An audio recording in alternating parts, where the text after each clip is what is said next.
El tesoro de David, por Charles Spurgeon, Salmo número 109. Al músico principal está destinado, pues, a ser cantado y cantado en el servicio del templo. Con todo, no es fácil imaginar a toda la nación cantando estas tremendas imprecaciones. Nosotros, en todo caso, bajo la dispensación del Evangelio, hallamos muy difícil infundir en un salmo un sentido evangélico, o en un sentido incluso compatible con el espíritu cristiano. Por tanto, uno prefiere pensar que los judíos han de haber hallado difícil cantar en un lenguaje tan extraño sin sentir estimulado el espíritu de venganza. Y el despertar de este espíritu nunca puede haber sido el objeto del culto divino en ningún periodo, bajo la ley o bajo el Evangelio. Al mismo comienzo, este salmo muestra que tiene un sentido en que es apropiado para los hombres de Dios tener comunión ante el trono del Altísimo. Pero, ¿cuál es este sentido? Esta es una pregunta de gran dificultad y solo un espíritu muy inocente como el de un niño va a poder dar la respuesta. Un salmo de David. No son, por tanto, las lucubraciones de un misántropo malicioso o las execraciones de un espíritu vengador y fogoso. David no quiso herir al hombre que procuraba derramar su sangre. Con frecuencia perdonaba a los que le trataban indignamente, y por tanto estas palabras no pueden leerse en un sentido rencoroso, de desquite, porque esto sería ajeno al carácter del hijo de Sinaí. A menos que se demuestre que la religión de la antigua dispensación era por tanto dura, morosa, draconiana, y que David era de un espíritu malicioso y vengativo, no puede concebir que este salmo contenga lo que un autor se ha atrevido a llamar un odio sin piedad, una malignidad refinada e insaciable. No podemos admitir una sugerencia así ni un momento. Pero, ¿qué otro sentido podemos sacar de este lenguaje? Verdaderamente, este es uno de los puntos difíciles de la escritura. Un pasaje que hace temblar al alma al leerlo. Con todo, como es un salmo para Dios y dado por la inspiración, no nos corresponde sentarnos y enjuiciarlo, sino inclinar la cabeza a lo que Dios, el Señor, nos dice en él. Este salmo se refiere a Judas, porque en este sentido lo cita Pedro, pero el atribuir sus amargas imprecaciones a nuestro Señor en la hora de sus sufrimientos es algo que no nos atrevemos a hacer. No son compatibles con el silencioso Cordero de Dios, que no abrió su boca cuando le llevaron al madero. Parece ser muy piadoso poner estas palabras en su boca. Creemos que es nuestra piedad lo que nos impide hacerlo. División. En los primeros 5 versículos David ruega humildemente a Dios el poder ser librado de sus enemigos falsos e inexorables. Desde el versículo número 6 al versículo número 20, lleno de un furor profético, se le lleva por completo más allá de sí mismo, proclama juicio sobre sus enemigos y luego, desde el versículo número 21 al versículo número 31, vuelve a la comunión con Dios en oración y en alabanza. La porción central del salmo en que yace la dificultad no puede ser considerada a sangre fría, como el deseo personal del salmista, sino como su denuncia profética de las personas que describe y enfáticamente de una en especial, el hijo de perdición, a quien ve con ojo presciente. Nosotros estamos dispuestos a orar por la conversión de nuestro peor enemigo, y David habría de hacer lo mismo, pero viendo a los adversarios del Señor y obradores de iniquidad como tales y como incorregibles, no podemos desearles ningún bien. Al contrario, deseamos que sean derrocados y destruidos. Los corazones más mansos arden de indignación cuando oyen barbaridades intentadas contra niños y mujeres, astutos planes para destruir al inocente, opresión cruel de huérfanos inermes e ingratitud atroz hacia el que es bueno y manso, una maldición contra los que perpetran estas atrocidades en Turquía no puede ser menos virtuosa que una bendición sobre el justo. Deseamos bien a toda la humanidad y por esta misma razón ardemos de indignación contra los monstruos inhumanos que pisotean toda ley que proteja a nuestros prójimos y reducen a la nada todo dictado de humanidad. Nos comentaba Spurgeon. La ira contra el pecado y el deseo de que los malhechores sean castigados no se opone al espíritu del Evangelio o a este amor a los enemigos que nuestro Señor mandó y del cual dio ejemplo. Si la emoción de pronunciarlo fuera esencialmente pecaminosa, ¿cómo podría Pablo desear que el enemigo de Cristo y pervertidor del Evangelio fuera maldito? Y especialmente, ¿cómo podría el espíritu de los santos martirizados en el cielo clamar venganza a Dios y unirse para celebrar su ejecución final? Sí, el resentimiento contra los malos dista mucho de ser por necesidad pecaminoso, puesto que lo hayamos manifestado en el Salmo y justo mismo cuando en los días de su carne miró a su alrededor a los que le escuchaban con ira agraviado por la dureza de sus corazones. Y cuando en el gran día de su ira dirá a todos los obradores de iniquidad: apartaos de mí, malditos. Nos comentaba Benjamin Davies. La ley de la santidad nos requiere que oremos por los fuegos de la retribución divina. La ley del amor procura, entre tanto, rescatar el tizón del fuego. La última oración del mártir Esteban fue contestada no con un apartamiento general de la condena de una nación culpable, sino con la conversión de uno de los perseguidores individuales al servicio de Dios. Nos comentaba Joseph F. Trump. No puedo por lo menos que contar este pequeño incidente que ocurrió una mañana en el culto de una familia. Sucedió que estaba leyendo uno de los salmos imprecatorios y al detenerme para hacer un comentario, mi hijito, un muchacho de 10 años, me preguntó con sinceridad: «Padre, ¿crees que está bien que un buen hombre ore pidiendo la destrucción de sus enemigos de esta manera?». Y me hizo notar que Cristo oraba por sus enemigos. Hice una corta pausa para dar forma a la respuesta de modo que satisfaciera su pregunta. Y le contesté: «Hijo mío, si un asesino entra en la casa esta noche y mata a tu madre y luego se escapa y la policía y otros los persiguen intentando detenerle, ¿no orarías a Dios para que pudieran atraparle y arrestarle y presentarlo ante la justicia?». «Sí», me contestó, «pero nunca lo vi así antes. No sabía que de este era el sentido de esos salmos». «Sí», le dije, «hijo mío, los hombres contra los cuales David ora son hombres sanguinarios, hombres de falsedades y crímenes, enemigos de la paz de la sociedad que procuran su vida y a menos que sean arrestados y sus viles intentos suprimidos, todas las personas inocentes tendrán que sufrir». Esta explicación satisfizo perfectamente su mente. Nos comentaba F. Edberg. Versículo número 2. «Porque la boca del impío y la boca del engañador se han abierto contra mí, y el sufrimiento causado a un buen hombre por los informes calumniosos no pueden imaginárselo ninguno que no haya sido herido por ellos. En todo el armamento de Satanás no hay peor arma que las lenguas engañosas.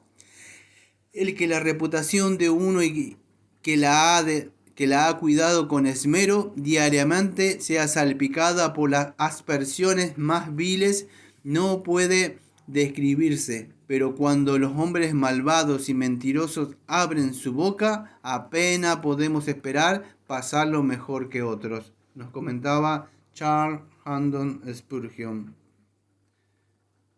Versículo número 2. Habla, dijo Arnovio, a tu propia conciencia, oh varón de Dios, tú que sigues a Cristo, y cuando la boca del malvado y mentiroso se abra con respecto a ti, regocíjate y tente por seguro, porque en tanto que la boca del malvado está abierta para calumniarte en la tierra, la boca de Dios está abierta para alabarte en el cielo. Nos comentaba Lorinus. Versículo número 3. Con palabras de odio me han rodeado. No importa de qué lado se vuelva, le han rodeado de falsedades, acusaciones y desprecio. Susurros, sarcasmos, risitas, insinuaciones y acusaciones francas que llenan su oído con un zumbido continuo. Y todo por causa de puro odio. Simplemente cada palabra está llena de veneno y no pueden hablar sin enseñar los dientes. Nos comentaba Spurgeon. Versículo número 4. En pago de mi amor me han sido adversarios. Me odian porque yo los amaba. Uno de nuestros poetas dijo del Señor Jesús: culpable de un exceso de amor. Sin duda, esta fue su única falta, pero yo oraba, no hacía otra cosa que orar. Él se volvió oración y ellos malicia. Esta fue a su respuesta a sus enemigos. Apeló contra los hombres y su injusticia al juez de toda la tierra, que ha de ser justo. El verdadero valor solo puede enseñar a un hombre a dejar sin respuesta a los que calumnian y llevar el caso ante el Señor. Los hombres no pueden ser menos que admirar el coraje del que anda entre calumnias sin contestarlas.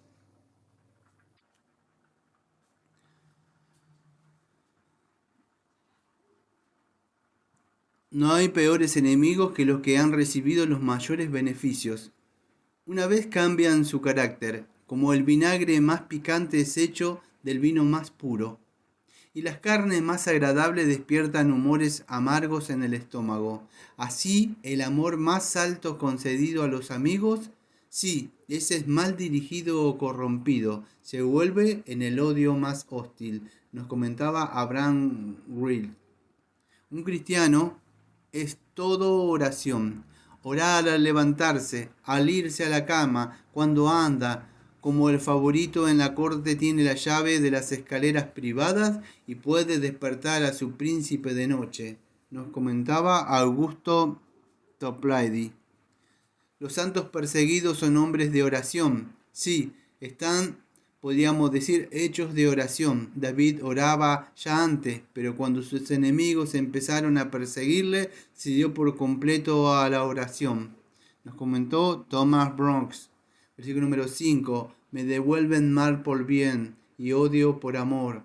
No es de sí mismo que habla, sino en nombre de todos los que son calumniados y pisoteados, de los cuales se siente representante y portavoz. Pide justicia, y como su alma es herida por crueles injusticias, pide que solemnemente calma y decisión, dándose buena cuenta de lo que pide. El sentir compasión de la malicia sería añadir malicia a la humanidad, y eximir a los astutos victimarios de sangre humana sería crueldad hacia los oprimidos. La venganza es la prerrogativa de Dios y sería una calamidad ilimitada si el mal siguiera sin castigo indefinidamente. De modo que es una bendición inefable que el Señor retribuya al hombre malvado y cruel.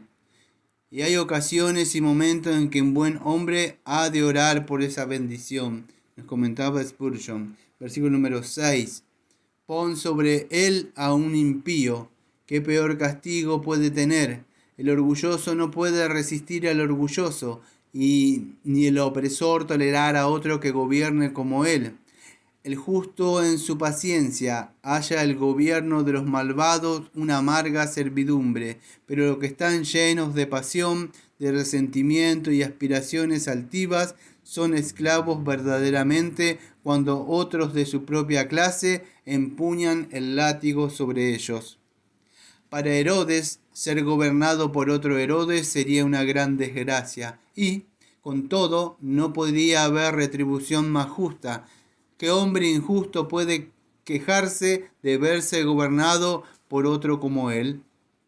¿Qué puede esperar un hombre perverso sino que los que lo gobiernen sean como él?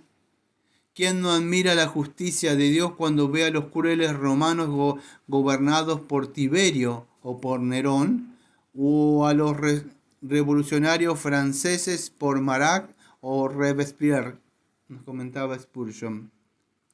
Y Satanás esté a su diestra. ¿No debería ser así?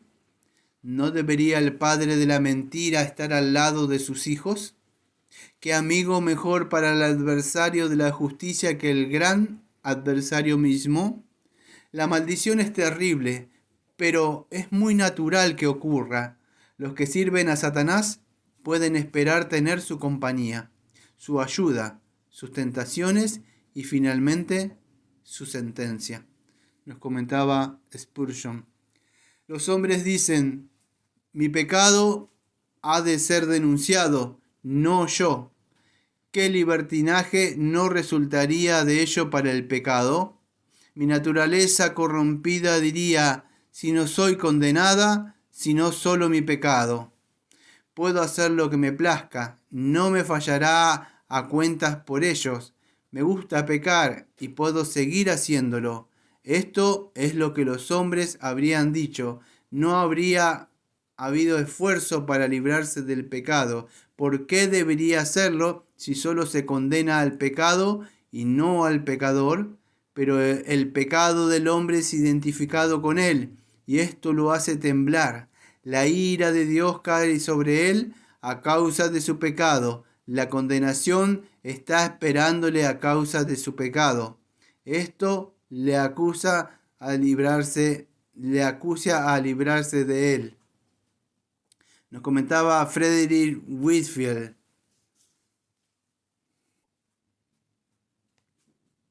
Estas terribles maldiciones son repetidas con muchas palabras y frases para que sepamos que David no suelta estas palabras precipitadamente a impulsos de un arranque de pasión, sino que, habiéndolas dictado el Espíritu Santo, él emplea esta forma de execración para que sea una perpetua profecía o predicción de los dolores amargos y la destrucción de los enemigos de la iglesia de Dios.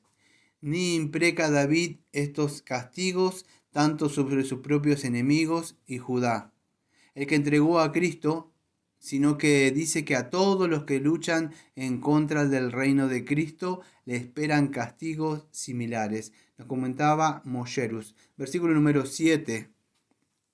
Cuando fuere juzgado, salga culpable, y su oración le sea tenida por pecado. Ya es pecado que sea tratado como merece. Al ser ultrajado, le ha de parecer terrible que el villano sin corazón aún haga ver que ora. Y como es natural, ora para que no sea escuchado y para que sus peticiones sean consideradas como un añadido de culpa. Ha devorado la casa de la viuda y todavía ora. Ha dado muerte a Nabot con falsas acusaciones para apoderarse de su viña y luego presenta oraciones al Todopoderoso. Nos comentaba Spurgeon. Tal como el amor de un malhechor condenado no solo es aceptado, sino es considerado como un insulto al tribunal, las oraciones de los perversos ahora pasan a ser pecado, porque son agraviadas por la levadura de la hipocresía y la malicia. Y así serán consideradas en el gran día, porque entonces será demasiado tarde para clamar: Señor, Señor, ábrenos. Nos comentaba Matthew Henry. San Jerónimo dice que la oración de Judas se le volvió en pecado, por razón de su falta de esperanza cuando oraba, y por ello fue que desesperado se ahorcó, nos comentó Robert Bellarmine. Deberíamos ser vigilantes al orar, para que la más santa adoración a Dios no se transforme en una abominación. Ver Isaías capítulo 1, versículo número 15, Isaías 66, versículo número 3, y Santiago capítulo 4, versículo número 3, y Osea capítulo 7, versículo número 14, y Amós capítulo 5, versículo número 23. Si el remedio es envenenado, ¿cómo va a curarse la enfermedad? Nos comentó Martin Hay. Versículo número 8. Sean sus días pocos. ¿Quién podría desear que un tirano perseguidor viviera mucho tiempo? Tal como deseamos acortar los días de un perro rabioso, si no hace nada más que maldad. El que se acorte su vida será para la prolongación de la tranquilidad del mundo. Los hombres sanguinarios y engañosos no viven la mitad de sus días, nos comentaba Spurgeon. Versículo número 9. Queden sus hijos huérfanos y su mujer viuda. La espada del tirano deja a muchos hijos sin padres. ¿Y quién puede lamentarse cuando estas barbaridades recaen en la propia familia que las causa? ¿Y ellos también lloran y se lamentan? Se debe piedad a todos los huérfanos y viudas como tales, pero las atrocidades de un padre pueden secar las fuentes de la compasión. ¿Quién lamenta que los hijos del faraón perdieran a su padre? ¿O que la esposa de Sennacherib quedara viuda? Como la espada de Agab había dejado a muchas mujeres sin hijos, nadie lloró cuando la espada de Samuel dejó a su madre sin hijo entre las mujeres. Si Herodes hubiera sido exterminado cuando asesinó a los inocentes en Belén, nadie hubiese lamentado que su esposa hubiera quedado viuda. Estas terribles maldiciones no han de ser usadas por los hombres corrientes, sino por los jueces, como David, para aplicarlas sobre los enemigos de Dios y del hombre, los que consideraban que el juzgar con una especie de benevolencia blanduzca a todas las criaturas como el labne de la virtud son muy bien considerados en esta edad degenerada. Estos procuran que se queden impunes los culpables y aún esperan la restauración del mismo diablo. Es muy posible que si ellos tuvieran menos simpatías por el mal y estuvieran más en armonía con los pensamientos de Dios, serían un poco más severos y su mente más firme. A nosotros nos parece mejor estar de acuerdo con las maldiciones de Dios que con las bendiciones del diablo. Y cuando en todo tiempo nuestro corazón se resiste a los terrores del Señor, los consideramos una prueba de nuestra necesidad de más humillación y confesamos nuestro pecado delante de Dios, nos comentaba Spurgeon. Impotente y sin recursos. Esta es una vejación para muchos que sus lechos de su muerte y muy justa para los perseguidores inexorables. Pero felices a los que cuando yacen en su lecho de muerte pueden decir como Lutero: Señor, te doy gracia por mi pobreza presente, pero más por las esperanzas futuras. No tengo casa, tierra, posesiones ni dinero para dejar a otro. Tú me has dado esposa e hijo. He aquí te los devuelvo, y te ruego que los alimentes, los enseñes y le guarde como has hecho hasta ahora. Oh Padre de huérfanos y juez de las viudas. Nos comentó John Trump. Versículo número 9 y 10.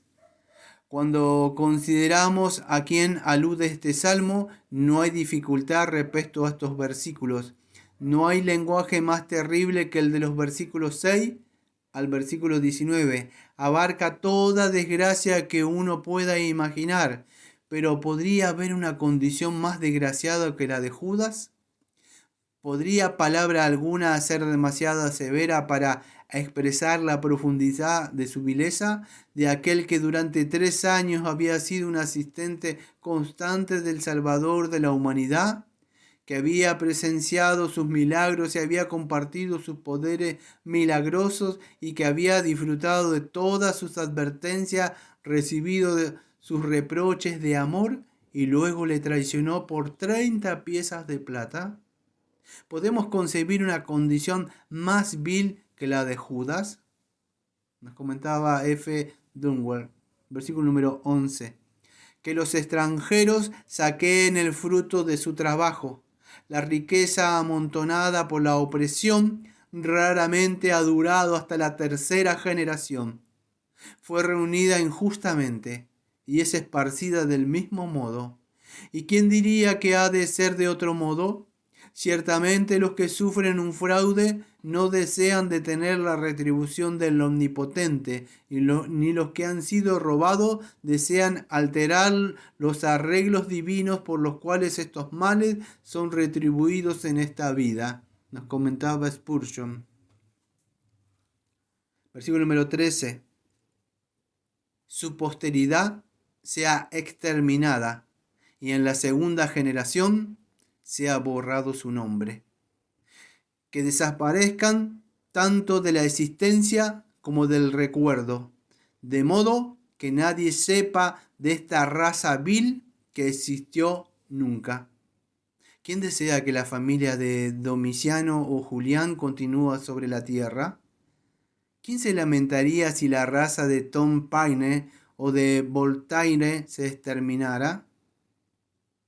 Sería indeseable que los hijos de los villanos y tiranos semejantes se levantaran y fueran honrados. Y si lo hicieran, servirían para reavivar el recuerdo de los pecados de sus padres. Nos comentaba Spurgeon, versículo número 14.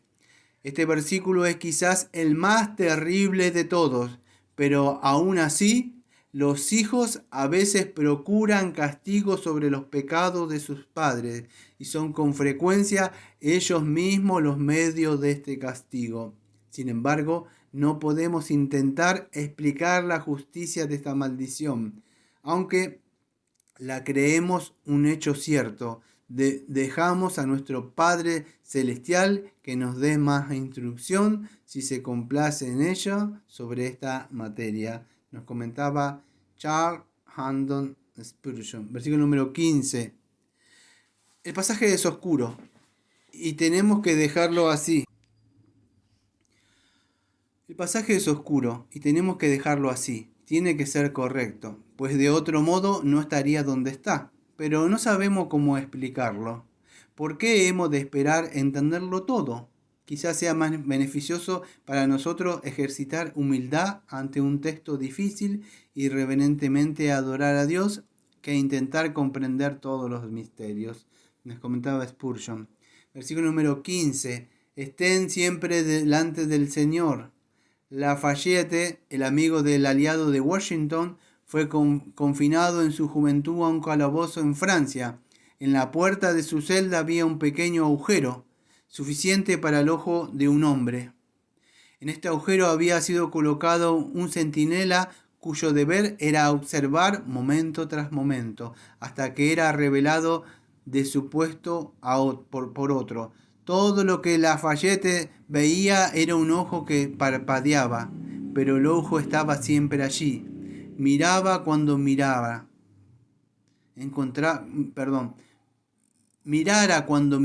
encontraba su mirada. En sus sueños era consciente de que estaban mirándole. ¡Oh!, dijo,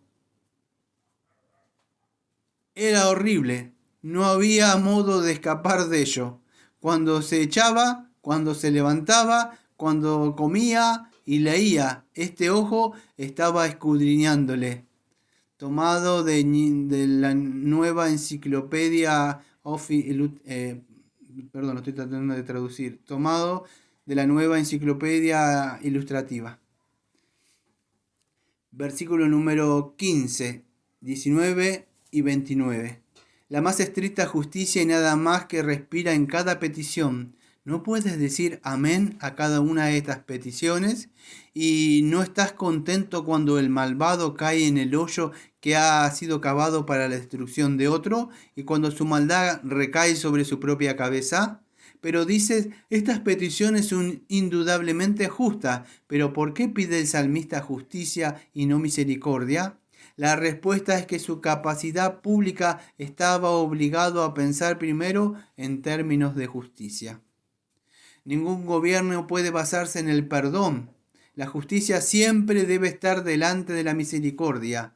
Supongamos que en el curso de la próxima sesión el Parlamento decretara que a partir de entonces, en vez de ser aplicada la justicia a los ladrones enviándoles a las cárceles, se les trataría caritativamente y se les obligaría a restaurar la mitad de lo que hubieran robado. ¿Qué dirían los hombres honrados de esta medida? Los ladrones sin duda estarían muy agradecidos, pero ¿qué dirían los hombres honrados? Que procurarían derribar al gobierno de modo que no durara una semana más. Igualmente, los salmistas se ven obligados primero a buscar la reivindicación y el establecimiento de la justicia y la verdad, como los magistrados de hoy consideran primero el bienestar de la comunidad. Esto es lo que tenían en vista en todas las calamidades que deseaban acarrear sobre los malhechores. Nos comentó R. Bertram. Versículo número 16. Y persiguió al hombre desdichado y menesteroso, al quebrantado de corazón para darle muerte. Había malicia en su corazón. Hacia uno que estaba bastante afligido y atacarle era un exceso de malicia. Con todo, nada estimulaba su simpatía, ni la pobreza bastaba para que se moderara. No le importaba matar al quebrantado de corazón y robar a sus huérfanos, su patrimonio. Para él los gemidos eran música, las lágrimas vino y las gotas de sangre preciosos rubíes. ¿Podría un hombre exonerar a un monstruo así? No es un servicio a los fines de la humanidad, ni deseamos que desaparezca, que vaya al trono de Dios para recibir su merecido. Si se vuelve y se arrepiente, bien, pero si no, hay que derribar el árbol y echarlo al fuego. Como los hombres matan a los perros rabiosos, si pueden y con justicia, así podemos legítimamente desear que los opresores crueles de los pobres sean eliminados de su lugar y cargo, y como ejemplo para otros, sufran por sus barbaridades, nos comentaba Spurgeon. Versículo número 17. Y no quiso la bendición. Retírese pues de él. Era un lobo vestido de cordero que hacía estrago en el rebaño de Dios, y engordaban en la sangre de sus almas, el que vendía hasta la muerte, y cuando alguno intentaba detenerle, clamaba: «No toquéis al sacerdote de Dios». Y los necios creían que habían sido ungidos, pero los habían sido por las manos del diablo, ungido por las manos del pecado y la muerte, y puesto aparte solo para el mal. Empero, él se acumularon maldiciones, las de las almas que él había destruido, que le acusaban de un asesinato, y por ello entre los irredentos, el más triste, le ponemos que está en pie, esperando, temblando, la llegada temida del Hijo del Hombre. Nos comentó Robert Porchock. El invocar bendiciones sobre un hombre, así habría sido participar en su maldad. Por tanto, que la bendición esté lejos de él, en tanto que siga siendo como él. Nos comentaba Spurgeon. Versículo número 20. Son muchos los hijos de Dios que están perplejos frente a este salmo, y tenemos que haber contribuido muy poco a su iluminación. Y quizás las notas que hemos recogido de otros, al desplegar una variedad de opiniones, hayan incrementado la dificultad. ¿Qué diremos pues? ¿No es bueno para nosotros a veces el darnos cuenta de que no somos capaces de entender todas las palabras e intenciones de Dios? Un asombro sincero, en tanto que no haga tambalear la fe, puede sernos útil para confundir nuestro orgullo, despertar nuestras dificultades y llevarnos a exclamar: «Lo que no sé, enséñamelo», nos comentaba Spurgeon. Versículo número 21. Y tú, Señor mío, favoréceme por amor de tu nombre. Con qué avidez se desvía de los enemigos de su Dios. Se entrega a las manos del Señor sin condiciones. pero contento en tanto que su Dios se haga cargo de él. No alega mérito suyo alguno, sino que el nombre. Los santos siempre han sentido que esta es su defensa más poderosa. Dios mismo ha ejecutado sus mayores hechos de gracia por el honor de su nombre. Y su pueblo no sabe que este es el argumento más poderoso para él. Líbrame, porque tu misericordia es buena, no porque yo soy bueno, sino porque tu misericordia es buena.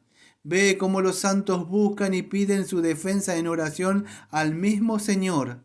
La misericordia es la estrella a la cual el pueblo de Dios dirige el ojo cuando se va vapuleando por la tempestad y desolado, porque la riqueza peculiar y la bondad de esta misericordia son un cordial para los corazones cansados y tristes. Cuando los hombres no tienen misericordia, todavía la hallamos en Dios. Cuando los hombres devoran, acudimos a Dios para ser librados, comentaba Spurgeon. No dice por mi nombre, para que pueda ser vindicado de reproche y aprobio, sino por tu nombre. No si dijera, sea lo que sea, Señor, y me ocurra lo que me ocurra, ten en cuenta tu nombre, solo tu nombre. Yo no soy digno de que tú procures ayudarme, pero tu nombre es digno de que lo reivindiques del desprecio. Vemos aquí con qué pasión por la gloria del nombre divino deberíamos sentirnos impulsados a los que nos hemos consagrado de modo peculiar al nombre de Dios. Nos comentó Wolfgang Musculus, versículos 21 al 25. El trueno y el relámpago ahora diríamos van seguidos de una lluvia de lágrimas que se queja profunda y tristemente. Nos comentaba Frank Delitzsch. Versículo número 24. Mis rodillas están debilitadas a causa del ayuno. Sea por el ayuno religioso al cual había acudido en los extremos de su aflicción, o bien debido a la falta de apetito a causa de la angustia de su mente.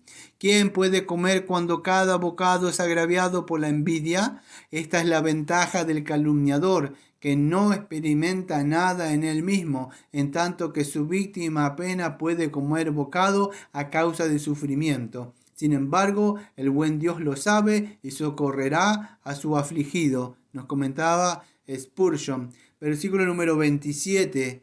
Que entiendan que esta es su mano, por aturdido que estén, que la misericordia que se ha mostrado sea tan conspicua que se vean forzados a ver su origen en el Señor. Los impíos no ven la mano de Dios en nada si pueden evitarlo, y cuando ven al hombre bueno entregado a su poder, se sienten más confirmados que nunca en su ateísmo. Nos comentaba Spurgeon.